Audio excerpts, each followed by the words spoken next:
สวัสดีครับท่านผู้ฟังพบกับรายการเกษตรเพื่อชีวิตสำหรับวันนี้เสนอเรื่องความเป็นมืออาชีพตอนที่2ก่อนเข้าสู่รายการก็มีธรรมะมาฝากท่านผู้ฟังหัวข้อจากหนังสือ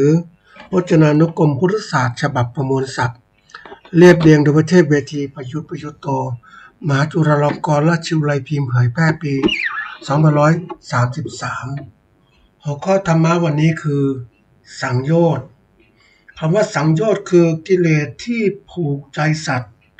หรือแปลว่าธรรมที่มัดสัตว์ไว้กับทุกข์มี10อย่างคือ 1. โอลัมภาคียสังโยชน์คือสังโยชน์เบื้องต่ำมี5อย่างคือ 1. สักกายทิฏฐิความเห็นว่าเป็นตัวของตน 2. วิจิกิจฉาความลังเลสงสัย 3. ศีลัพพตปรามาสความถือมั่นศีลพรต 4. กามราคะความติดใจในกามคุณ 5. ปฏิฆะความกระทบกระทั่งในใจขออุทธัมภาคียสังโยชน์คือสังโยชน์เบื้องสูงมี5อย่างได้แก่รูปราคะคือความติดใจในรูปธรรมอันปราณีต 2. อรูปราคะความติดใจในอรูปธรรมมานะความถือว่าตัวเป็นนั่นเป็นนี่อุทธัจจะความฟุ้งซ่านและอวิชชาคือความไม่รู้จริงพระโสดาบันละสังโยชน์3ข้อขั้นต้นได้พระสกทาคามีละสังโยชน์ข้อ4ได้และ5ให้เบาบางลงได้พระอนาคามีละสังโยชน์5ข้อต้นได้หมดพระอรหันต์ละสังโยชน์ทั้ง10ข้อนี้ได้อันนี้แสดงในอภิธรรมแต่นั้นมันก็รวมแล้วที่ว่าท่านแสดงสังโยชน์ไว้อีกบทหนึ่งคือกามราคะปฏิฆะมานะทิฏฐิความเห็นผิดวิจิกิจฉาศีลปตปรามาสภวราคะความติดใจในภพอิสาคือความริษยามัจฉริยะความตนีแล้วก็อวิชชาทั้งหมดนี้ก็เป็นสังโยชน์เครื่องที่ว่ากิเลสที่ผูกมัดใจจิตของคนคำว่ากิเลสก็คือสิ่งที่ทำให้จิตเราเศร้าหมองก็มีอยู่10อย่างหนึ่งที่เสนอไว้นี่แหละทั้งสังโยชน์เบื้องต้นและสังโยชน์เบื้องสูงเราก็รู้จำเป็นต้องรู้นะท่านผู้ฟังรู้เพื่อที่จะอะไรเพื่อที่จะละมันแต่จะละขาดจริงๆก็ต้องลงมือปฏิบัติการรู้การเรียนการศึกษาเนี่ยให้เราได้รู้ได้เห็นให้เราได้คิดได้แล้วก็เราต้องทำคือทำความเข้าใจปฏิบัติแล้วเนี่ยมันจะเข้าถึงความจริงเลยเรียนรู้ด้วยตัวเองก็จะละได้ด้วยจิตใจของเราที่เราทำจริงจังการเรียนรู้นะถือว่าเป็นสิ่งสำคัญนะท่านผู้ฟังคนเราเนี่ยเราก็มักจะศึกษามามากแล้วฉันรู้นู่นรู้นี่ไปหมดเลยแต่ไม่ได้ทำสักทีท่านเปรียบเหมือนคนเรียนอภิธรรมเนี่ยก็เรียนไปรู้ช่องทางรู้กิเลสตัวนั้นตัวนี้แต่ไม่ได้ปฏิบัติไม่สามารถจะให้ผลที่เกิดขึ้นจริงได้เพราะฉะนั้นการรู้อย่างเดียวไม่พอต้องปฏิบัติให้มันรู้จริงเห็นจริงถึงละมันได้เนี่ยคือสิ่งที่ผูกมัดใจสัตว์ให้อยู่กับโลกก็คือสังโยชน์นี่แหละถ้าเราละสังโยชน์ได้เราก็เข้าถึงธรรมะชั้นสูงจะละได้อย่างไรเราก็ต้องลงมือปฏิบัตินั่นแหละเริ่มต้นจากเรามีทานมีศีลมีภาวนานี่แหละจะตัวที่เราทำให้เราละสังโยชน์ได้ ธรรมะที่มาฝากท่านผู้ฟังวันนี้อาจจะยาวสักนิดนึงท่านผู้ฟังแต่เป็นหัวข้อที่สำคัญนะเราก็ต้องพยายามที่จะเขาเรียกว่าให้ความสำคัญมากด้วยการนำมาปฏิบัติเราจะถึงความเป็นจริงได้อย่างนี้นะวันนี้เข้าสู่ตอนที่2ของเรานะเขาเรียกว่าความเป็นมืออาชีพนะความเป็นมืออาชีพนี้ก็แน่นอนว่าเราควรจะต้องรู้นะตัวนิดนึงว่าเขาจะพูดถึงความเป็นมืออาชีพนะความเป็นมืออาชีพก็คือว่าหมายถึงการมีความรู้ความเชี่ยวชาญและมีความชำนาญเป็นพิเศษในวิชาชีพของตนสามารถปฏิบัติงานได้ตามมาตรฐานอย่างถูกวิธีและสามารถประกันคุณภาพของงานที่ทำได้รวมทั้งมีไหวพริบในการจัดการแก้ไขปัญหาได้อย่างรวดเร็วแม่นยำการทำงานอย่างจริงจังโดยทุ่มเทตั้งใจให้เกิดผลงานที่ดีที่สุดเนี่ยผลงานที่ดีที่สุดเป็นตัวบอกเลยว่าเรานั้นเป็นมืออาชีพหรือไม่นะเอาที่ยกวันนี้ตอนที่2ก็จะพูดต่อก็คือว่าการที่เรานั้นจะเป็นมืออาชีพได้อย่างไรเราจะเป็นมืออาชีพอย่างไรก็ได้กล่าวไว้แล้วแต่วันนี้เราก็มาดูตัวเราเองที่ว่าก็คือขั้นตอนของการที่ว่าเราใช้หลักการนักข่าวมาดูตัวเองแล้วก็ดูตัวเราว่าเป็นยังไงบ้างนะมันมี3อย่างก็คือว่าปกติเขามีคนพูดประจำนะคิดเป็นทำเป็นแก้ปัญหาได้นี่คือการที่ทำงานนะคิดเป็นทำเป็นแก้ปัญหาได้แต่ทีนี้มันไม่ใช่เป็นมืออาชีพท่านผู้ฟังเราเป็นมืออาชีพก็ต้องคิดเป็นทำเป็นแก้ปัญหาได้แล้วก็บรรลุความสำเร็จที่ดีเนี่ยบรรลุความสำเร็จที่ดีเราก็ใช้หลักการ4ข้อเนี่ยมาดูที่ว่ามันเรานั้นมีจุดอ่อนจุดแข็งวิกฤตโอกาสอย่างไรทำให้การบริหารงานเกษตรของเราไม่เป็นมืออาชีพมันต้องดูตัวเองแล้วไม่ต้องไปดูใครแล้วล่ะเราดูทุกอย่างเนี่ยเราก็ใช้หลักการนี้ประเมินดูทีนี้ข้อที่1เนี่ยคือการคิดนี่คือการขบคิดเรื่องราวต่างๆการคิดเนี่ยมันจะมีเขาเรียกว่าวิตกวิจารณ์เนี่ยก็คิดในเรื่องที่เราจะทำมันก็จะเป็นง่ายวิตกวิจารณ์คือวิเคราะห์คิดวิเคราะห์แยกแยะคิดวิเคราะห์แยกแยะก็คิดอย่างนั้นนะกลับไปกลับมาวิเคราะห์แยกแยะนะมันจะมีคิดเนี่ยวิเคราะห์นี่คือการแยกเป็นส่วนนะแยกแยะออกมาแล้วก็สังเคราะห์ขึ้นมาใหม่นะมันก็เหมือนกับเราปรุงอาหารนะท่านฟังเราอยากกินให้มันอร่อยก็ต้องพยายามปรุงนู่นปรุงนี่ต่างสูตรต่างๆทีนี้การคิดของเรามันเหมือนกับทำในสมองนี่แหละแล้วใครควรทีนี้เราต้องมีข้อมูลที่มากพอคนที่ประสบผลสำเร็จนะท่านผู้ฟังเขาต้องพยายามคิดที่มากพอกับอะไรพอกับการที่จะนำไปสู่ความสำเร็จนะทีนี้ถ้าเราคิดไม่ถึงครับปกติมันมีการคิดนะคิดต้องคิดให้มันครบองค์ประกอบต่างๆให้มันครบนะทุกเรื่องที่มันเชื่อมโยงกันครบแล้วก็ให้มันถึงคือครบถ้วนจริงๆนะครบถ้วนตามที่เขาเรียกว่าเรามันสำคัญต่อการงานสำเร็จของเรานั่นคือการคิดนี่การคิดเนี่ยปกติถ้าคนไม่รู้จักคิดเนี่ยอันนี้แน่นอนนะคนไม่ได้ฝึกเนี่ยมันก็เลยกลายเป็นว่าสำเร็จได้ยากคนที่เขาฝึกเนี่ยคือหมายว่าขั้นตอนของคนที่เขาศึกษาคนเก่งๆนะท่านผู้ฟังยุคใหม่ๆเนี่ยเขาจะเป็นผู้ที่ศึกษามากเลยในเรื่องราวที่เขาต้องการจะทำให้สำเร็จมันมีการสอนในมหาวิทยาลัยในที่ไหนๆก็ตามการศึกษานั้นเป็นเรื่องสำคัญทำให้คนรู้จักคิดฝึกการคิดฝึกการวิเคราะห์ปกติถ้าเราไม่ศึกษาเราก็ได้กลายเป็นว่าเราคิดของเราคนเดียวแล้วก็มีข้อมูลเท่านี้เราก็คิดเท่านี้แต่มันก็ทำให้เรามองไม่ครบวงจรไม่ครบถ้วนจำเป็นอย่างยิ่งที่จะมีการศึกษาถ้าเราสนใจเราตั้งใจทำวิชาชีพเนี้ยเราต้องศึกษาให้มากขึ้นอย่างเราสนใจทำเรื่องของการปลูกพืชชนิดหนึ่งแก้วมังกรเอาตัวอย่างแก้วมังกร ซึ่งเป็นไม้ผลที่คนสนใจแล้วก็ปลูกขึ้นได้ทำไม่ยากหรอกทีนี้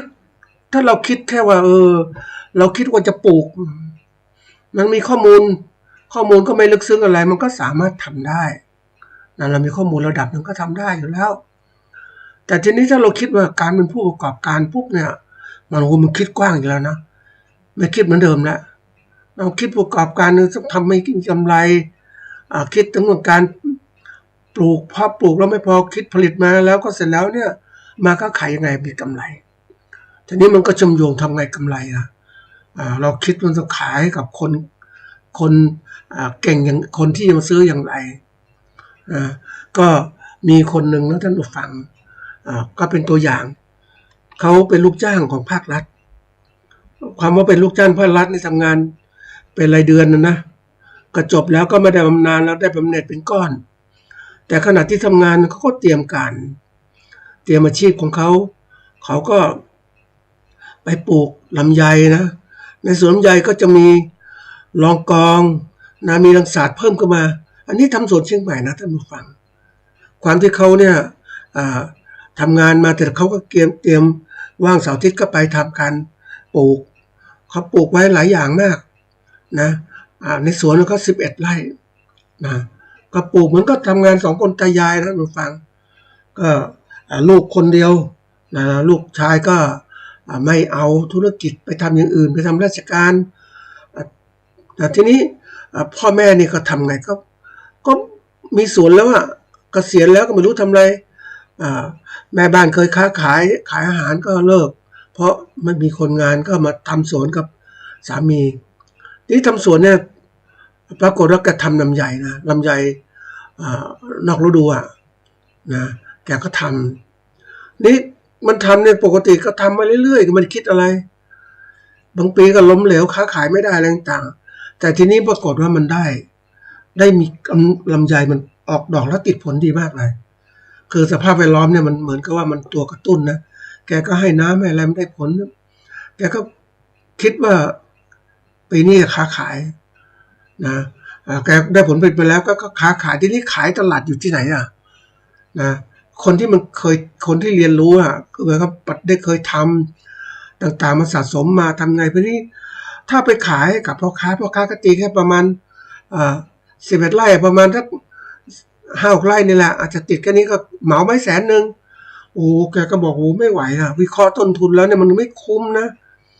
ไม่คุ้มเพราะแกเก็บตัวเลขว่าต้นทุนสูบน้ำไฟฟ้าเท่านี้โอ้ไม่คุ้มค้าขายเองเนี่ยค้าขายเองเสร็จแล้วก็ค้าขายใครล่ะ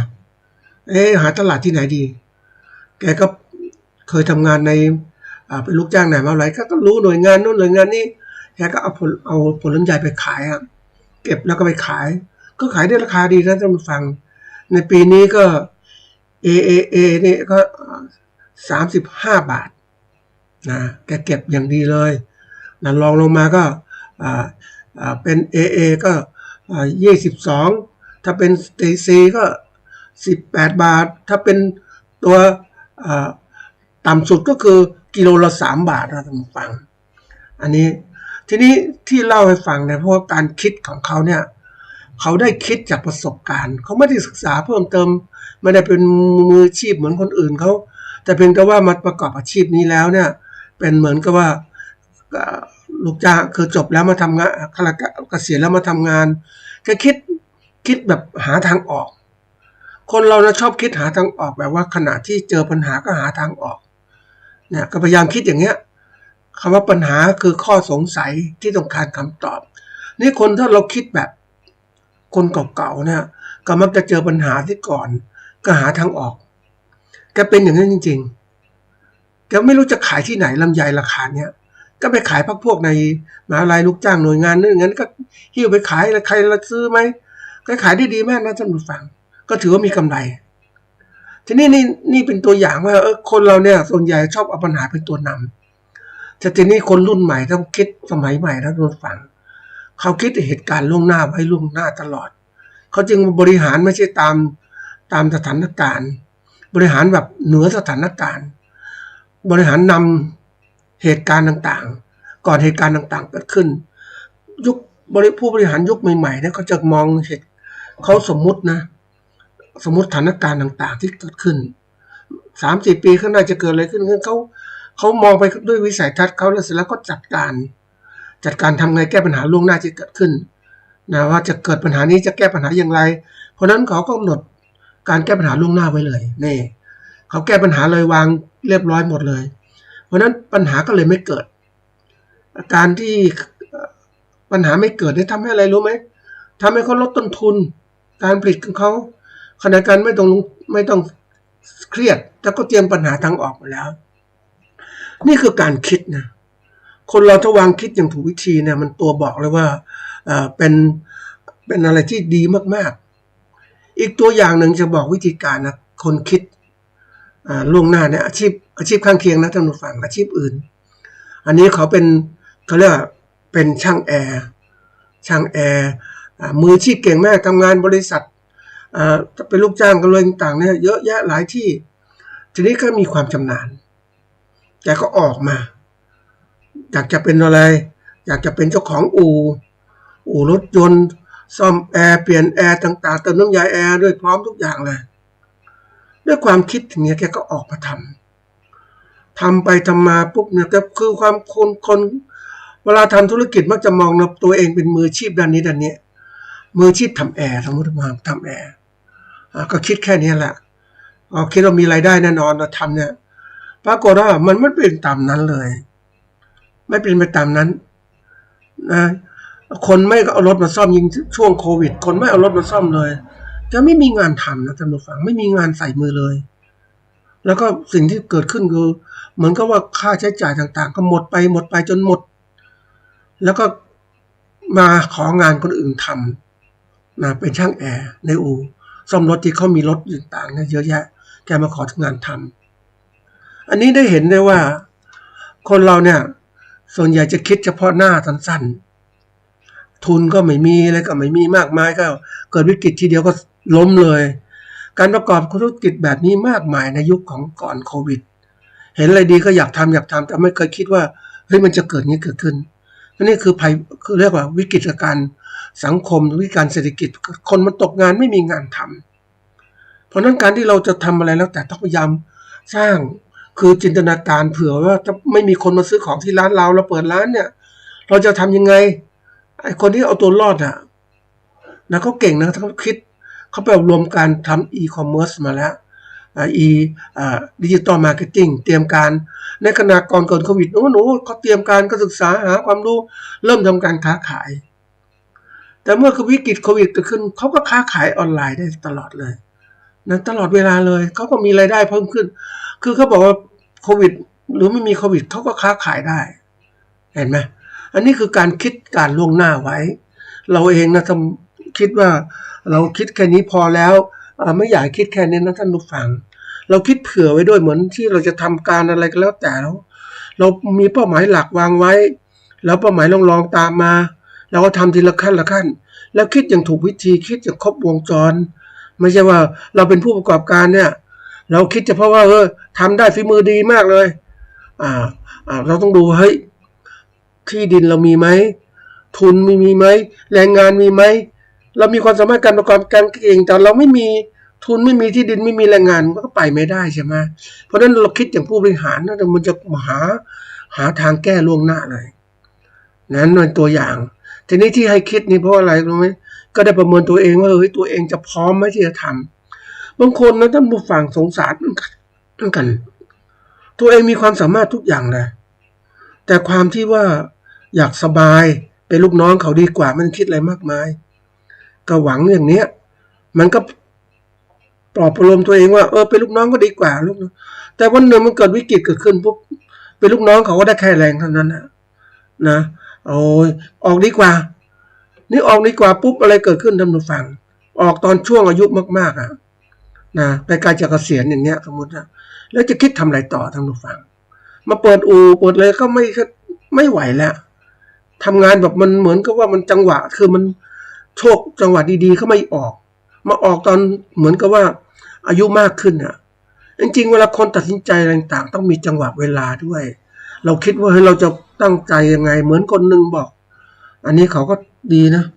เขาสอนลูกเขาบอกว่านะลูกถ้าลูกจบแล้วเนี่ยถ้าลูกจะเป็นอาชีพทำงานอาชีพคนอื่นลูกก็ได้เท่านั้นเป็นลูกน้องก็ได้เท่านั้นแต่ถ้าลูกมาทำเองต่อธุรกิจจากพ่อลูกจะเป็นไงบ้างลูกจะมีรายได้ตลอดและเป็นของตัวเองเป็นนายตัวเองต้องยอมลำบากอดลำบากลำบนเพื่อจะใฝ่คว้าหาความสำเร็จแต่ถ้าเราเป็นลูกจ้างคนอื่นก็ได้เท่านี้แต่นี่มันเป็นธุรกิจตัวเองเขาสอนลูกมันก็ทำจริงนะท่านฟังจนกระทั่งเขาลูกมีหลักฐานมั่นคงพอธุรกิจที่วางไว้เรียนจบปริญญาตรีก็ตามแต่ว่าไม่ไปทำงานอื่นมาทำงานให้ครอบครัวมันก็เป็นโอกาสใช่ไหมเนี่ยเราคือการเป็นมืออาชีพทำแล้วสำเร็จที่ไม่สำเร็จก็เก็บเป็นวิเคราะห์ว่าเราคิดไม่ถึงอะไรไม่ถึงเวลาคนที่เคยเล่าต้องฟังเวลาคิดถึงสถานการณ์เนี่ยเศรษฐกิจสังคมการเมืองการปกครองสิ่งแวดล้อมต่างๆมันเห็นหมดเลยเราคิดล่วงหน้าเลยอ่ะเหมือนผู้ประกอบการเก่งๆนะเมื่อวานคุยกับเขาเนี่ยเขาทำไมเขาคิดอย่างนี้เขาคิดล่วงหน้าหมดเลยเขาต้องทำการยังไงบ้างปฏิวัติอย่างนี้ต้องลงทุนไหมไม่ลงทุนแล้วเศรษฐกิจแบบนี้ไม่เก็บเงินเก็บทองไว้ก่อนบริหารยังไงเขาวางทุกอย่างเลยลดคนงานยังไงให้เป็นเนี่ยตัวอย่างนี่คือการคิดที่คิดวิเคราะห์แยกแยะเขาเรียกรวบรวมให้มันเกิดผลเกิดดีเกิดขึ้นการฝึกคิดเนี่ยสำคัญมองถึงความสำเร็จของคนได้เราจะเป็นผู้บริหารมืออาชีพถ้าเราคิดเล็กๆแต่ทำน้อยๆพอมีพอกินเนี่ยมันไม่ใช่มืออาชีพท่านผู้ฟังอันนี้มืออาชีพคือเรามันคงพอไหมไม่พอเพราะเราคิดเล็กเกินไปเรียกปัจจัยสิ่งแวดล้อมมันถาโถมเราไปไม่ได้เพราะนั้นต้องคิดให้กว้างมองหาทางหนีทีไล่ไว้นะครับอันนี้เราคิดไม่พอหัดคิดคือไปเรียนรู้เพิ่มเติมมองโลกไปดูงานบ้างอะไรบ้างดูเป็นยังไงโลกเขาเปลี่ยนแปลงยังไงบ้างเขาคิดยังไงเราเดี๋ยวนี้เราหาข้อมูลใหม่ๆได้เพิ่มเติมจากอินเทอร์เน็ตจากอะไรเยอะแยะไปหมดเลยเราต้องทำอย่างนี้ท่านผู้ฟังแล้วประกอบอาชีพเกษตรอะไรก็ตามต้องคิดเลยหาทางออกเตรียมการไว้ไม่ใช่ไปสนุกสนานเพลิดเพลินต่างๆไม่ใช่เราชีวิตของเรามันผ่านไปมันจะย้อนกลับมาไม่ได้แล้วเพราะนั้นวันนี้เราจะทำอะไรก็รีบทำมุ่งความมุ่งมั่นจริงๆเพราะว่าความเป็นมืออาชีพมันบอกเรานะเราต้องสำเร็จทำให้ดีที่สุดนะอันนี้คือการคิดแล้วข้อที่สองเนี่ยนะก็คือการทำลงมือทำคือปฏิบัติเนี่ยจริงๆเราเป็นตัววัดผลนะการทำเป็นน่ะคิดเป็นแล้วนี่ทำเป็นก็คือการทำงานต่างๆมันได้ผลนะมีปัญหาก็ทางแก้ให้เป็นจัดการให้เป็นนะอันนี้เป็นประสบการณ์ในชีวิตคนเราต้องมีทักษะนะหาทักษะเพิ่มเติมนะเราจะไปหยุดนิ่งไม่ได้แล้วเหมือนลำไยนี่แหละเราพ่อแม่เราทำมากกว่าทำนั้นถ้าเรามีทางออกไม่เราก็ทำลำไยดูรู้ทำลำไยสีทองหรืออื่นๆแล้วก็เสร็จแล้วก็หาตลาดอะไรเพิ่มเติมให้มันออกหลายๆครั้งก็ได้จัดการให้น้ำดูแลต่างๆเราสามารถทำได้ท่านผู้ฟังทำได้ตัวนี้ก็เป็นตัวที่สร้างความสำเร็จให้เกิดขึ้นเราทำเป็นมันเขาเรียกว่ามันเป็นสกิลภาษาอังกฤษสกิลหรือว่าทักษะเราต้องเพิ่มถ้าภาษาธรรมะก็เรียกว่าสีทำให้เป็นวสีมีความชำนาญคล่องแคล่วเนี่ยในการทำสมาธิอย่างนี้เหมือนกันอันนี้เรามีความต้องชำนาญคล่องแคล่วในการทำสวนลำไยของเราหรือทำอะไรปลูกพริกปลูกมะเขือแล้วแต่เนี่ยมีความชำนาญจริงๆเชี่ยวชาญมากทำแล้วเหมือนกับว่าเริ่มโครงการปุ๊บก็สำเร็จเลยทำแล้วสำเร็จเลยไม่ใช่ว่าโอ้ล้มเหลวบ้างมีปัญหาโน่นปัญหานี่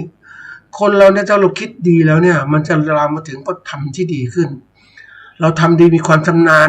ก็จึงบอกว่าให้ความสำคัญเกี่ยวกับเรื่องอะไรการเรียนรู้ของเรานี้แหละหัดทดลองเรียนรู้นะฝึกตัวเองให้มีความเชี่ยวชาญให้เก่งขึ้นอย่าไปหวังว่าคนอื่นจะมาช่วยแก้ปัญหานู้นไอ้ความหวังที่เคยบอกไว้ท่านผู้ฟังเนี่ยไอ้ตัวร้ายนะเราทำการเกษตรเนี่ยหรือว่าเห็นคนก็มาสอนเราช่วยนู่นแจกของนู่นจากครั้งนี้ในทีวีเยอะแยะหมดเลยนะแจกนู่นแจกนี่ดีใจแล้วก็เราของแจกแล้วเราไม่เคยคิดไขว่คว้าตัวเองมันถามว่าที่สุดเขาจะมาแจกเราตลอดไหมเนี่ยเพราะที่สุดเราต้องหัดพึ่งตัวเองเพราะนั้นวันเนี้ยเราเลือกอาชีพอะไรก็ทำจริงจังเราชอบเรารักลงมือทำทันทีแล้วก็หาทางออกเผื่อไว้ทำอย่างนี้แล้วมันไม่ดีไปทำอย่างอื่นได้ไหมทำเปิดสาขาอื่นได้ไหมแล้วก็ทำสาขาทำอะไรเพิ่มเติม ให้มันเหมือนกับว่ามีแหล่งขึ้นมาหารายได้อะท่านผู้ฟังถ้าเราไม่เตรียมเนี่ยมันไม่ได้เราต้องหักเหมือนไปเจอช่างมอเตอร์ไซค์ท่านผู้ฟังเขามีความเชี่ยวชาญเป็นมืออาชีพอะล่ะมืออาชีพไปซ่อมมอเตอร์ไซค์เก่งมากนะมีร้านของตัวเองอะไรตัวเองแต่มันเหมือนกับว่ารายได้มันไม่มากเท่าที่ควรจะเป็นเพราะอะไรเขาอยู่ในร้านที่แบบคนผ่านมีเท่านี้แหละในชุมชนเนี่ยมันก็ทำได้แต่ที่มันได้มันรายได้วันถ้าคิดรายวันเนี่ยถ้าเปิดร้านเดียวสมมติได้วันละ1,000เงี้ยแต่เปิด2 ร้านน่ะก็อาจจะเป็น2,000ใช่ไหมต้องมีระบบบบริหารนี่เขาก็คิดอยู่ทำเลนี้ได้ระดับนี้เราเป็นช่างแล้วจะทำไงดีก็ต้องไปหาร้านอื่นไปเปิดอื่นอีกเปิดร้านซ่อมมอเตอร์ไซค์ต่อโดยฝึกลูกน้องไปทำงานและตัวเองก็ประเมินต่างๆจัดการมันผู้บริหารนั่นแหละมีสาขาที่2นะแล้วก็มีสาขาที่3อีกมันก็เลยคือความเป็นมืออาชีพของมันสะสมเพราะว่าถ้าเราทำได้เท่านี้จังหวะเดียวกันเนี่ยเราทำอย่างนี้ได้เท่านี้แต่ถ้ามี3 ล้านมันเป็นไงบ้างอันนี้มืออาชีพละกลายเป็นอะไรรู้ไหมเป็นช่างมืออาชีพที่ถือว่าเป็นผู้ประกอบการนะเพราะเก่งในการบริหารจัดการต่างๆแล้วทำได้ดีมากหาคนมาทำงานแทนเรื่องนั้นเรื่องนี้แล้วก็ทำได้ดีเพราะนั้นเขาคิดว่ามันอะไรมีลูกน้องอาจจะกินบ้างอะไรบ้างก็แล้วแต่ยังไงก็ตามมันก็ดีกว่าเปิดร้านเดียวใช่ไหมเนี่ยนี่คือตัวอย่างความสามารถคนถึงมันก็ห้ามได้ยากนะท่านผู้ฟังมันต้องฝึกมันเหมือนกับว่าต้องทำตัวเองให้มันใช้ประสิทธิภาพเต็มที่อ่ะเหมือนคนเราถ้าเราคิดไปเนี่ยนะมันมีคำหนึ่งที่บอกว่าเราเองเนี่ยเราต้องตั้งเป้าหมายว่าแค่ไหนแล้วพอปุ๊บเนี่ยเราก็วางไว้ตามนั้นแหละแต่ทีนี้เราต้องเป้าหมายสมมุติว่าก่อนเกษียณก่อนที่จะยุติร้านเนี่ยเราต้องทำได้ประมาณสัก10 ล้านถึงจะหยุด10 ล้านบาทเพราะเราจะแก่ใช้เงินเท่านี้พอแล้วลูกหลานไม่รับต่อแล้วเราก็มีเงินกินวางเพราะนั้นวันนี้มีเวลาทำให้เต็มที่เลยก่อนที่เราจะเกษียณหรือยุติการเป็นหรือการทำงานของเราต้องคิดอย่างนี้นะท่านผู้ฟังแล้วก็เริ่มทำมันจะจริงจังมากขึ้นเพราะอะไรรู้ไหมคนเราเนี่ยถ้าเราวางอะไรต่างๆเนี่ยมันวางไว้ชัดแล้วก็ทำให้มันชัดก็ไม่เห็นผลชัดเนี่ยมันก็ได้ผลจริงๆเลยแต่ถ้าเราไม่เคยวางเลยมันเคยมือก็ถึงอะไรก็ถึงแต่ว่าไม่วางธุรกิจไม่เคยฝึกเดี๋ยวนี้มันมีคนที่เขาเรียกเจ้าของรถนะเขามีความคิดมาเอาไปซ่อมเนี่ยไม่คุ้มหรอกซื้อใหม่ดีกว่านั่นก็จริงของเขานะเพราะมันของจริงรถมันก็มีอายุการใช้งานต่างๆแล้วเรื่องอะไรจะไปซ่อมนู่นซ่อมนี่จุกจิกรำคาญเอาของใหม่เพราะนั้นบางคนเขาตั้งเหมือนบริษัทใหญ่ๆนะถึงเวลาอายุเขาซื้อรถใหม่ๆนะมาเข้าร้านเขาเพื่อดำเนินการใช้รถในการขนส่งต่างๆเนี่ยเขาตั้งว่า10 ปีขายทิ้งซื้อใหม่เพราะเขาคำนวณว่าถ้าเรามาทำเองซ่อมเองอะไรเองมันดีบ้างเสียบ้างมันไม่คุ้มอ่ะเสียเวลาเดี๋ยวนี้โลกมันแข่งขันกันด้วยความทุนเอาเวลามาคิดด้วยคนเราถ้าไม่คิดเรื่องเวลามันก็แค่เอาเท่านี้แหละแต่เราคิดเวลาปุ๊บเนี่ยมันจะทำให้เรานั้นมองเห็นคุณค่าของมันเราตัดสินใจคนเราในเวลาคิดการงานต่างๆแล้วตัดสินใจนะคนเรามักจะไม่คิดเอาเวลาเป็นตัวเป็นต้นทุนไม่เป็นไรเวลามีเร็วว่าล้มผิดพลาดทำใหม่ผิดพลาดทำใหม่ไม่เคยคิดว่ามันผิดพลาดเวลามันย้อนกลับไม่ได้แล้วมันหมดเวลาไปแล้วเพราะนั้นคนที่ได้คุยกับเขาเนี่ยหรือให้ความคิดกับเขาเนี่ยกะไว้ว่ากี่ปีจะเกษียณสมมตินะเกษียณจากอาชีพตัวเองนั่นแหละเพราะนั้นเราจะเกษียณต้องมีเงินสัก10 ล้านบาทอย่างเงี้ยเพราะนั้นนี้ทำเต็มที่เลยความชำนาญต่างๆที่มีอยู่หรือความเชี่ยวชาญนะเป็นมืออาชีพนะทำเป็นน่ะให้มันเกิดขึ้นให้เกิดประโยชน์เกิดขึ้นนั่นก็สิ่งสำคัญเราจะไปปล่อยเวลาผ่านไปเราเก่งจริงแล้วก็ทำนิดเดียวแค่นี้ก็พอแล้วเหมือนไปเจอช่างรถยนต์เนี่ยเขาเหมารถยนต์ทีละคันมาทำด้วยมือเขาเหมาช่วงต่อท่านผู้ฟังทีนี้เขาเสร็จแล้วเขาหยุดนะท่านผู้ฟัง วันนี้ทำคันนี้พอแล้วไม่เอาทั้งที่คันที่สองรอจอดอยู่ไม่เอาหมดเวลาแล้วพอแล้วคือคนเป็นมืออาชีพมันนี่คือการทำคนก็บอกว่าทำเป็นแต่จริงๆมันทำไม่เป็นหรอกมันไม่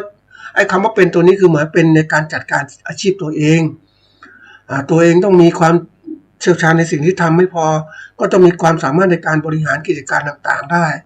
ตัวเองก็สามารถที่จะทำวันนั้นรถเสร็จแล้วคันที่หนึ่งผ่านไปคันที่สองทำต่อสิสามทำต่อสิถ้ามันเสร็จแล้วนี่คือตัวอย่างก็เรียกทำเป็นเหมือนที่ยกตัวอย่างถึงคนที่มีมอเตอร์ไซค์ร้านมอเตอร์ไซค์ร้านเดียวนะแต่ก็จากการที่คนบริหารธุรกิจความสามารถเรื่องศักยภาพของคนท่านผู้ฟัง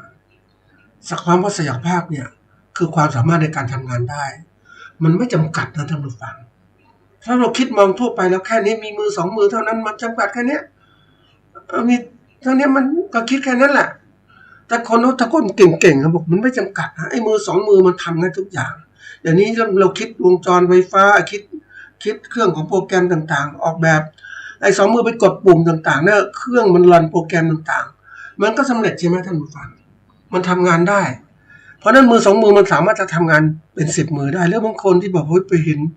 เขาเรียกมือกลเครื่องมือกลในการทำรถยนต์ไปทำรถยนต์ต่างๆเดี๋ยวนี้มันใช้เครื่องมือทั้งนั้นแหละเครื่องกลนะครับมือไฟฟ้ายกรถมาเชื่อมต่อทั้งเป็นตัวถังเป็นอะไรต่างๆแล้วเนี่ยนี่คือตัวอย่างแค่มือของเขาคิดสมองเขามือเขาฉะนั้นไอ้ความสามารถความที่ว่าทำเป็นมันไม่ใช่หยุดแค่นั้น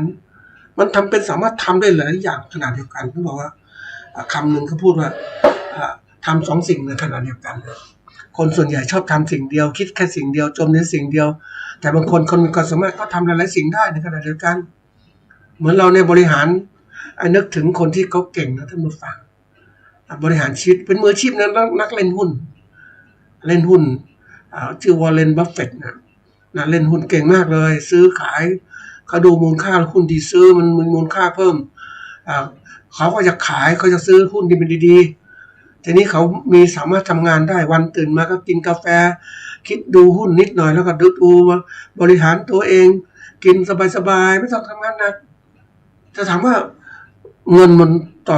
อนั้นเท่าไหร่ต่อชั่วโมงก็ได้มากเพราะเขาบริหารงานเป็นของเขาเนี่ยเขาชำนาญมองหุ้นตัวนี้จะซื้อจะขายยังไงดีเขาเห็นหมดคนที่มีความชำนาญนี่เรื่องสำคัญก็เรียกทำเป็นนะแล้วมันก็แก้ปัญหาต่างๆได้ปัญหาต่างๆที่เกิดขึ้นเขาก็แก้ได้หมดเลยเพราะอะไรความสามารถมันเชี่ยวชาญได้เกิดขึ้นเพราะฉะนั้นความทำเป็นเนี่ยมันไม่หยุดแค่นี้มันมีมากจริงๆทีนี้ตัวที่3เนี่ยคือบรรลุความสำเร็จนะบรรลุความสำเร็จเนี่ยนะไอ้ความสำเร็จในที่นี้มันเหมือนกับว่าวัดกันไม่ใช่ธรรมดานะคนเราเนี่ยวัดความสำเร็จมันก็แค่บอกทำงานชิ้นนี้สำเร็จแล้วนะแต่งานชิ้นนี้มันดีไหมมันไม่ดีก็ได้มันทำลวกๆไปเจอคนหนึ่งนะท่านผู้ฟังอันนี้เป็นช่างเคาะสีพ่นสีนะพ่นตัวถังรถเนี่ยนะก็ฝีมือดีมากนะท่านผู้ฟังเรียกกันว่าช่างมือหนึ่งเพราะว่ามือเนี่ยมีอยู่มือเดียวมืออีกข้างหนึ่งพิการไม่มีนิ้วอันนี้แกก็ทำนี่เป็นลูกน้องเขาทำมาเยอะแล้วนะทีนี้ถามว่าเฮ้ยเก่งเขาก็ตีค่าแรงตัวเองวันละ1,000 บาทนะต้องวันละ1,000 บาทเพราะฝีมือเขาดีมากนะเขาสามารถทำรถต่างๆด้วยตัวเองเคาะสีพ่นสีรถชนมาทำได้หมดเลยแล้วก็ถามคนทีนี้ก็ไปดูเขาเนี่ยนะก็เขาขัดสีที่โป๊ไปแล้วสีโป๊ต่างๆนะเขาเราก็ดูแล้วมันดีนะใช้ได้แต่ถามว่าตัวเขาเองเขาบอกว่ามันยังไม่พอใจนะมันยังไม่ดีมันต้องดีอย่างนี้คือเขามีเกณฑ์ดีของเขาในจิตใจของเขาถ้าทำลวกๆมันก็ทำได้แต่ไม่เอามันไม่เหมือนกับว่ามันไม่ดีคือความที่เขาตั้งใจของเขาต้องทำให้ดีเพราะนั้นเขาเหมารถมาทำยังไงก็ตามเขาต้องทำให้ดีไม่ใช่ลูกๆทำอันนี้คือตัวอย่างการบรรลุความสำเร็จคือทำให้มันได้ผลดีจริงๆถูกใจลูกค้า เขาถึงลงมือทำจริงๆแล้วก็มันก็ฝังในจิตใจเขาแม้เขาจะมีมือข้างเดียวแต่เขาทำได้ดีมากผสมสีนี่ยอมรับนะพ่นสีอะไรดูดีไปหมดเพราะความชำนาญเขาแล้วก็เกิดว่าเขาก็มองว่าจะบรรลุความสำเร็จเขาได้เนี่ยก็ต้องทำให้มันดีๆตามเกณฑ์ที่กำหนดทีนี้มันดูแล้วเวลาคนทำงานเนี่ยส่วนใหญ่คนชอบมองทำเอาทำงานเอาปริมาณเป็นตัวตั้งเอาทำได้จากนี้บางอย่างมันวัดด้วยปริมาณได้แต่บางอย่างมันไม่พอนะมันต้องวัดด้วยคุณภาพด้วยเดี๋ยวนี้เวลาทำงานสำเร็จเนี่ยมันต้องดูว่าทั้งปริมาณและคุณภาพมันดีพอไหมเหมือนเราทำการเกษตรเนี่ยเราปลูกพืชของเราเนี่ยมันได้ปริมาณได้มากพอไหมต่อพื้นที่ต่อ1 ไร่ของเราและผลผลิตของเรามันได้มากไหมต้องคิดอีกนะคนเราเวลาเราคิดจำนวนต้นพอแล้วไอ้เนี่ยอย่างข้าวโพดไร่หนึ่งประมาณสัก6,000 กว่าต้นนะระยะปลูก25เนี่ยไร่ละ 3,000 กว่าต้นเพราะนั้นเราก็คาดการณ์ว่าปลูกข้าวโพดหวานก็ต้นละ1 ฝักมันก็ได้ 3,000 ฝักนึงมาขายเท่าไหร่ปกติขาย2 บาท 3 บาทแต่ถ้าเรามาต้มขายก็ประมาณข้าวโพดหวานนี่ก็สักฝักละ10 บาทหรือ15 บาทหรือ20 บาทนี่คือตัวอย่างการคิดของเราที่จะทำมองเนี่ยคือว่าเราทำต้องมีปริมาณและคุณภาพให้มันดีรสชาติดีแล้วขายได้เยอะได้มีดีมากกำไรดีเนี่ยคือคิดแบบนักผู้บริหารของเราต้องหัดคิดนะท่านผู้ฟังเมื่อใดก็ตามถ้าเราคิดแบบธรรมดาของเราแค่นี้ก็พอแล้วเอาแค่ปริมาณนึงไม่ต้องเหนื่อยมากมายเอาทำแค่นี้แล้วก็มีพอกินแล้วเนี่ยคิดแค่เนี้ยนี่เจอคนหลายคนเป็นอย่างนี้นะท่านผู้ฟังพอแล้วไม่ต้องคิดอะไรมากเอาเวลาเราไปเที่ยวนู่นที่นี่ไปนะทำด้วยสนุกสนานไปด้วยบางคนนี่ไปกินทำแล้วกินเหล้าสนุกสนานเพลิดเพลินไปมันเหมือนกับว่านี่ไม่ใช่มืออาชีพนะท่านผู้ฟังมืออาชีพเขาจะทุ่มเทอุทิศการทำงานของเขาเต็มที่จากความตั้งใจให้มีมาตรฐานต่างๆแล้วเวลาเขาต้องมีอยู่เขาไม่ใช่ทำตลอดเวลามืออาชีพเนี่ยท่านผู้ฟังมันต้องมีวัยที่เกษียณใช่ไหมวัยที่หยุดทำงานเนี่ยเราต้องหัดตั้งไว้ด้วยถ้าเราไม่มองว่านี่หมดเวลาทำงานเราก็จะทำไปเรื่อยๆไปเจอคนท่านผู้ฟังก็สงสารเหมือนกันนะไอ้ความเป็นมืออาชีพนั่นแหละนะทำจนข้างแบบโอ้มันสำเร็จระดับหนึ่งแล้วแต่เป็นไม่ใช่มืออาชีพทำแบบเขาเรียกเป็นเกษตรกรผู้สูงวัยก็ไม่รู้ทำอะไรหากินอะไรก็ทำไปอย่างนั้นนะทำไปเหมือนว่ามันไม่รู้ทำอะไรก็อยากทำอันนี้มันเหมือนกับว่าทำด้วยแรงผลักดันความอยากแต่อยากนี่ไม่จะเป็นอยากสมบูรณ์แบบอยากทำแต่ว่าทำแล้วมันได้ผลไม่รู้กำไรหรือไม่รู้ฉันทำอย่างเดียวเนี่ยมันไม่ได้ท่านผู้ฟังยุคใหม่ๆเนี่ยมันต้องคิดว่าทำแล้วคุ้มไหมบางอย่างที่ทำไปเนี่ยท่านผู้ฟังเหมือนกับว่าถ้าเป็นงานการกุศลและจิตอาสาก็ทำไปมันไม่คิดอะไรไม่มีต้นทุนมีต้นทุนก็ไม่คิดนะทำไปให้อยากเนี่ยจะถามว่าเฮ้ยมันคุ้มไหมก็เราไม่คิดจะต้นทุนไงมันก็เลยไม่ได้คิดทำไปเรื่อยๆไปทำเหมือนกับว่าอยากจะทำแต่ทีนี้เรามองเฮ้ยมันคุ้มค่ากับลงทุนไหมนะบางทีเราก็นึกถึงเฮ้ยบางอย่างเนี่ยสมมติทำรายการเกษตรเพื่อชีวิตเนี่ยหวังว่าเฮ้ยให้คนได้นำความรู้หรือนำคิดไปใช้1 คนก็ยังดีถือว่าคุ้มค่ากับการที่พูดเราด้วยความหวังว่าให้คนได้มาคิดดูสะกิดใจแล้วไปปรับปรุงตัวเองให้มันดีขึ้นอย่างไรนะเพราะว่าสถานการณ์ต่างๆข้างหน้าเนี่ยมันไม่เหมือนธรรมดานะเราต้องเป็นมืออาชีพจริงๆทุกอย่างมันคัดสรรนะท่านผู้ฟังมันคัดสรรยังไงรู้ไหมธรรมชาติมันคัดสรรคนดีคนเก่งคนมีความสามารถอยู่รอดคนไม่ดีไม่เก่งก็หมดไปเหมือนเราเดินขึ้นภูเขาท่านผู้ฟังเราเห็นตอนแรกๆเดินดอยขึ้นไปเราจะเทพก็ได้เป็นพันๆคนอย่างเงี้ยเราก็ดูว่าเราจะเดินถึงไหมบางคนก็ไม่ถึงนะต้องเอาเต็มที่อย่างเงี้ยเพราะวัยไม่สมควรนะวัยมันสูงไปแต่วัยรุ่นมันเดินได้เร็วมากๆอันนี้คือตัวอย่างว่าเราต้องทำแบบว่าเราต้องมีเกณฑ์มาตรฐานของเราด้วยเพราะนั้นวันนี้ที่บอกว่าไอ้ความเป็นมืออาชีพเราคิดหลายอย่างนะในข้อคิดวิเคราะห์ของเราคือว่า คิดเป็นทำเป็นเนี่ยแก้ปัญหาได้บรรลุสิ่งที่สำเร็จแล้วก็ต้องประหยัดเวลามานั่งดูว่าทุกอย่างที่เราทำนั้นน่ะไอ้ความสำเร็จเนี่ยมันในประสิทธิภาพไหมประสิทธิผลไหมคุ้มทุนไหมเวลาเราทำเนี่ยถึงผู้ดำเนินการนึงชอบบอกว่าเฮ้ยเวลาทำอะไรแล้วแต่เนี่ยเราต้องตั้ง BC ratio คืออัตราส่วนระหว่างผลที่ได้รับกับสิ่งที่ลงทุนไปเนี่ยมันต้องมากกว่า1นะมากกว่า1คือว่าคุ้มอ่ะนะแต่ถ้าต่ำกว่า1เนี่ยไม่คุ้มเลยนะอันนี้ตัวอย่างวางแผนชีวิตของเราเนี่ยก็พยายามคิดถึงเรื่องเหล่านี้ด้วยคนเราเนี่ยไม่ก็คิดถึงอะไรต่างๆมากมายนะท่านฟังคือเขาคิดว่าเขาถูกฝึกมาอย่างนั้นคิดแค่นี้ถูกฝึกเท่านี้คิดแค่นี้เคยเดินตามคนญี่ปุ่นนะท่านผู้ฟังว่าทำไมเขาใช้ชีวิตแบบโอ้โหเดินกันเร็วมากชีวิตของเขาเนี่ยเดินนะยอมรับเดินเนี่ยเพราะว่าการคมนาคมขนส่งเขาใช้รถไฟฟ้าที่ออกตามเวลารถเมล์ต่างๆมันติดไปหมดอะคนมันเยอะเนี่ยก็ติดแต่เขาต้องเดินเก่งจากบ้านไปถึงสถานีรถไฟแล้วจะเตรียมขึ้นรถเขาเดินจับมีหมวกมีร่มอะไรเต็มที่เลยยอมรับว่าเขาฝึกเดินมาตั้งแต่เด็กๆเนี่ยเพราะนั้นเขาจึงเห็นว่ามันการเดินมันแข่งขันนะถึงจุดหมายก่อนสำเร็จก่อนใช่ไหมนะทีนี้ถ้าเราไม่เคยฝึกเดินโอ้โหมันเหนื่อยเห็นไหมว่าเราเลยเดินตามสบายเนื่องจากสภาวะมันไม่มีการบีบบังคับแต่โลกยุคใหม่มันบีบบังคับทุกอย่างนะท่านผู้ฟังมันบีบบังคับเราว่าเมื่อใดก็ตามถ้าเราไม่พัฒนาตนเองนะใครจะพัฒนาเราเขาตัดคนไปไม่สนใจคนที่ไม่พัฒนาอันนี้เรื่องจริงหรือเราทำแล้วเราสอบเราเรียนแล้วเราสอบไม่ผ่านเราก็สอบตกอีกใช่ไหมเนี่ยมันคัดอยู่ตลอดนะชีวิตของคนเรามันคัดตั้งแต่เรื่องการสอบ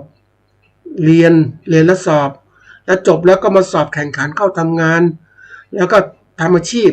ก็ทำอาชีพจริงจังถ้าเราทำไม่เก่งก็ถูกประเมินให้ออกบ้างอะไรบ้างหรือไปขึ้นเงินเดือนเราทำแล้วทำแบบเหมือนเราเกษตรเนี่ยเราทำแล้วสำเร็จมีกำไรก็ทำต่อได้ใช่ไหมแต่ถ้าไม่มีกำไรล่ะแล้วเราทำต่อได้ไงมันไม่ได้เพราะนั้นต้องหัดคิดมันโลกมันคัดสรรธรรมชาติมันคัดคนมันคัดคนไม่ต้องมีใครมาคัดมันคัดคนที่เก่งมาเหมือนผู้ประกอบการธุรกิจนะท่านผู้ฟังที่เก่งๆผู้การธุรกิจเกษตรนะที่เก่งๆที่เขาวางแผนธุรกิจของเขาเนี่ยยอมรับว่าเป็นต้นแบบของเรานะถ้าเราคิดเองไม่เป็นนะแล้วหัดดูต้นแบบของเราทำไมเขาทำตัวนี้นะเขาคิดยังไงก็เหมือนกับว่าเราต้องหัดคิดตามเขาเราคิดไม่ทันก็คิดคนที่เขาสำเร็จเขาคิดยังไงอย่างบริษัทใหญ่บริษัทหนึ่งเนี่ยเขาผลิตไก่นะตอนแรกก็เขาทำการเกษตรผลิตอาหารไก่เขาคิดอยู่แล้วอาหารไก่ก็ขายทั่วไปก็ถ้าอาหารไก่มันเหลืออะไรต่างๆมันต้องเลี้ยงเองใช่ไหมเลี้ยงเองด้วยขายด้วยมันก็คุมขายไม่ได้ก็เอามาเลี้ยงใส่ไก่ของตัวเองทีนี้เขาก็วางแผนว่าไก่เนี่ยขายในประเทศก็ก็ได้ส่วนหนึ่งแล้วนะแต่เวลามันเหมือนกับว่าเราทำมาเยอะเพราะฉะนั้นจำเป็นยิ่งต้องหาตลาดเผื่อไว้ข้างหน้าตลาดภายนอกประเทศในอเมริกาในต่างประเทศก็เตรียมเพราะนั้นเขาทำไก่ขายในประเทศและต่างประเทศเนี่ยเห็นไหมทำไมเขาคิดอย่างนั้นเพราะเขาหาทางออกเผื่อไว้การมองอย่างผู้บริหารมันคิดเผื่อไว้ตลอดเวลาว่าทำไม่ได้เป็นยังไงเนี่ยเหมือนเราเนี่ยไปเจอร้านอาหารนะท่านไปร้านอาหารdepartment store ที่ขายสินค้าเกษตรนะเขาทำยังไงเขาซื้อสินค้าเกษตรไปเขาไปทำอาหารเขาไปขายที่ร้านเขานะซูเปอร์สโตร์เนี่ยขายทีนี้มันขายไม่หมดมันก็เริ่มจะเสียแต่ทำไงต่อก็เอาสินค้าเนี่ยมาแปรรูปมาทำอาหารเป็นอาหารสำเร็จรูปขายต่อขายต่อก็คือวันต่อวันหรือแล้วแต่สินค้าก็มีการแช่เย็นแล้วแต่ก็ทำหมดเลยก็เพื่อที่จะหาทางออกในการที่จะมีปัญหาเกิดขึ้นในอนาคตเขาก็เตรียมทางออกไว้เลยว่าถ้ามันผักมาอยู่ได้กี่วันเพราะนั้นวันสุดท้ายมันจะแย่แล้วก็รีบมาทำการปรุงใช่แล้วก็ทำอาหารกล่องไว้ขายทีนี้ทำไงมันขายดีก็จะมีการลดสินค้าในประเทศญี่ปุ่นเนี่ยยอมรับว่าเมื่อเขามีกำหนดเวลาเขาดีมากนะท่านผู้ฟังถ้าเราอยากกินอาหารแพงๆเนี่ยก็กินที่ขายทั่วไปเนี่ยแพง แต่กินอาหารตอนที่ลดราคาสินค้าท่านผู้ฟังตอนที่ทุกวันก็ลดประมาณ2-3 ทุ่มเนี่ยใกล้ๆจะปิดร้านเขาก็ลดราคาเลยลด 50% อย่างเงี้ยซื้อ1 กล่องแถม1 กล่องเลยลดจริงๆนะนั้นคนที่เขามีรายได้น้อยเขาจะซื้อพวกนี้ไปกินรอเวลาเนี่ยเพราะว่าอาหารมันแพงนะนี่คือตัวอย่างการที่เราจะเป็นผู้บริหารต้องคิดให้รอบคอบเลยเพราะฉะนั้นการเขาเรียกผู้บริหารมืออาชีพทุกอย่างเป็นมืออาชีพหมดนะท่านผู้ฟังไม่ใช่สมัครเล่นเนาะเราอยู่กับเกษตรแล้วมืออาชีพเป็นผู้การเกษตรเราสมมติเราเลี้ยงปลาก็ทุกอย่างเกี่ยวกับปลาให้หมดเลยเราเลี้ยงปลานิลเนี่ยทุกอย่างเกี่ยวกับปลานิลทำยังไงพันยังไงเลี้ยงยังไงอาหารที่ไหนนะคิดต่อไปว่าเลี้ยงแล้วเนี่ยเราจะขายยังไงดีแปรรูปก่อนไหมปลานิลสดหรือปลานิลแห้งทำยังไงแล้วขายตลาดที่ไหนขายส่งพ่อค้าหรือว่าขายปลีกขายอะไรมีหมดนะต้องคิดไว้เผื่อไว้คือเขาเรียกคิดอย่างเป็นระบบมาคิดระบบแบบครบถ้วนนะคนบางคนบอกว่าคิดแค่นี้พอคือคนเท่าที่อ่านเท่าที่ดูคนที่เขาประสบความสำเร็จในชีวิตของเขาเนี่ยเขาคิดรอบคอบจริงๆนะคิดแล้วก็ทำสิ่งใหม่ๆเกิดขึ้นแล้วก็อะไรก็ให้สำเร็จความสำเร็จเหล่านี้เป็นตัวเขาเรียกว่ากระตุ้นการทำงานของคนที่ทำงานสำเร็จหลายๆครั้งเนี่ยมันก็เหมือนว่าทำไมสำเร็จเพราะสำเร็จครั้งแรกก็อยากทำต่อใช่ไหมพัฒนาต่อเอาสำเร็จอีกก็ทำอีกแต่คนไม่สำเร็จปุ๊บมันทำแล้วมันท้อถอยนะเพราะฉะนั้นเวลาที่คนเราทำงานเขาต้องพยายามมุ่งมั่นทำให้สำเร็จจริงๆทีนี้เราเองจะเป็นผู้บริหารต้องคิดตลอดเวลาเพราะทุกอย่างเนี่ยเป็นประโยชน์โดยตรงกับเราไม่ใช่ลูกน้องเขาแต่เราเนี่ยเป็นผู้ที่ทำแล้วประโยชน์เกิดขึ้นกับเราตัวเองเราก็ต้องทำไม่ใช่ปล่อยปละละเลยเวลาผ่านไปก็ไม่ทำเวลาหมดเวลาเนี่ยสมมติเราหมดเวลาเนาะท่านผู้ฟังไปเจอคนที่หมดเวลาแก่แล้วอะไรแล้วเนี่ยอายุมากแล้วเนี่ยมันทำไม่ไหวมันทำไม่ไหวก็คิดอย่างเงี้ยคิดแล้วทำไม่ได้อะไรเกิดขึ้นรู้ไหมท่านผู้ฟังก็เกิดการฝ่อเกิดขึ้นมันไม่ได้เกื้อกูลมันเหมือนกับมันคิดแล้วอะไรแล้วแต่ทำไม่ได้ก็เลิกไปมันฝ่อในจิตใจฝ่อจิตใจไม่พอมันก็ฝ่อไม้ฝ่อมือทำไม่ได้แล้วไม่ได้ก็เลิกต่อไปอะไรเกิดขึ้นก็กลายเป็นคนไม่อยากคิดไม่อยากทำเนี่ยไม่อยากคิดแล้วมันก็กลายเป็นคนแก่ที่ไร้ประสิทธิภาพมันเองเราต้องหัดคิดหัดทำทำยังนึกถึงคนที่เขาวิศวกรท่านผู้ฟังเขาผ่อนคลายอาชีพของเขาอย่างไรเขายอมรับนะเขามีทางออก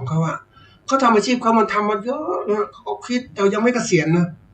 แต่เขาก็ทำเนี่ยวิศวกรต้องคิดนะแต่ทีนี้เขาผ่อนคลายยังไงรู้ไหมเขามาปลูกแคคตัสไม่ใช่แคคตัสเป็นไม้ดัดปลูกไม้ดัดนี่มันเหมือนแคคตัสนะไม้ดัดที่แบบไม้หัดค่อยๆตัดแต่งไม้ดัดตัวเล็กๆพวกเขาเรียกประเภทภาษาญี่ปุ่นเขาเรียกบอนไซเพื่อจะทำให้มันดูพักผ่อนแล้วก็ดูมันสวยมันย่อขนาดลงเหมือนต้นไม้ใหญ่ๆท่านผู้ฟังแต่ย่อขนาดเล็กลงมันดูได้จัดการได้เติบโตได้มันเหมือนกับผ่อนคลายไงมันดีมันทำให้ความคิดความอ่านไม่ฝ่อลงนะถ้าคนเราจะทำตัวเองฝ่อลงก็ไม่อยากคิดไม่อยากทำอะไรเนี่ยมันฝ่อนะทีนี้เราเป็นมืออาชีพถามว่าเฮ้ยเราจะฝ่อไหมอย่าฝ่อนะท่านผู้ฟังจงย้ำเสมอว่าเราเป็นมืออาชีพคือผู้ที่แบบว่าพยายามที่จะทำทุกอย่างนะให้ประสบความสำเร็จนะในสิ่งที่เราทำนะเราก็ต้องดูว่าเป็นยังไงจงจำเสมอว่าความเป็นมืออาชีพหมายถึงการมีความรู้ความเชี่ยวชาญและมีความชำนาญเป็นพิเศษในวิชาชีพของตนสามารถปฏิบัติงานได้ตามมาตรฐานอย่างถูกต้องและสามารถประกันคุณภาพของงานที่ทำได้รวมทั้งการมีไหวพริบในการจัดการแก้ไขปัญหาได้อย่างรวดเร็วแม่นยำและทำงานทุกอย่างจริงจังโดยมุ่งมั่นตั้งใจให้เกิดผลงานดีที่สุดถ้าเราทำดีที่สุดทุกครั้งนะท่านผู้ฟังครั้งต่อไปมันก็ดีง่ายๆเลยเพราะเราเคยทำมาแล้วหลายครั้งมันก็สำเร็จนะท่านผู้ฟังนี่แหละเมื่อเราทดสอบวัดความสามารถของตัวเราเองด้วยการคิดเป็นทำเป็นแก้ปัญหาได้แล้วก็ทำงานเกิดสำเร็จปุ๊บนั่นแหละมืออาชีพวันนี้เราอยู่อาชีพอะไรก็ตั้งอกตั้งใจทำจริงจังนะว่านั่นคือสิ่งที่ ฝึกตัวเราเองเมื่อทำได้ที่หนึ่งแล้วที่สองที่สามก็จะตามมาอีกนะด้วยความคาดหวังนะก็อยากให้ท่านผู้ฟังเป็นมืออาชีพนะจะคิดอะไรก็แล้วแต่ครับเป็นมืออาชีพจริงๆครับวันนี้หมดเวลาลงแล้วสวัสดีครับ